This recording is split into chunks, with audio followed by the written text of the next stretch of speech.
What is the secret for a thriving alocasia?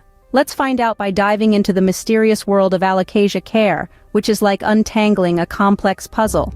A fascinating journey that delves into understanding the unique persona of this plant that is native to the lush tropical rainforests of Southeast Asia. Originally known as elephant ear plants due to their large heart-shaped leaves, alocasias have a fondness for warm, bright but indirect light, and high humidity, mimicking their natural habitat. Before we dive deeper into today's topic, make sure you're part of our thriving community. Hit that subscribe button now to stay updated on all things plant-related.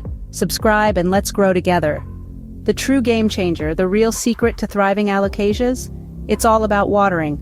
These plants have a voracious thirst but despise waterlogged roots. The trick is to water them thoroughly, then allow the top 2 inches of soil to dry out completely before the next watering. And the soil, an often overlooked factor, is crucial for alocasia's growth. The right soil should be well-draining and rich in organic matter. Too dense soil can lead to root rot, while too light soil won't retain enough nutrients. As for light, bright but indirect light is key, as too much direct sunlight can cause leaf burn, while insufficient light can lead to leggy growth. The perfect temperature conditions? A cozy 15 to 30 degrees Celsius. Remember, every alocasia is unique, just like us. Thus, patience, keen observation, and a little trial and error are the keys to mastering care. Common problems faced by alocasia owners include yellowing leaves and drooping stems, which can often be addressed by adjusting watering and lighting conditions. Don't forget to prune and remove dead leaves. Fertilize regularly, meaning every 2 to 4 weeks.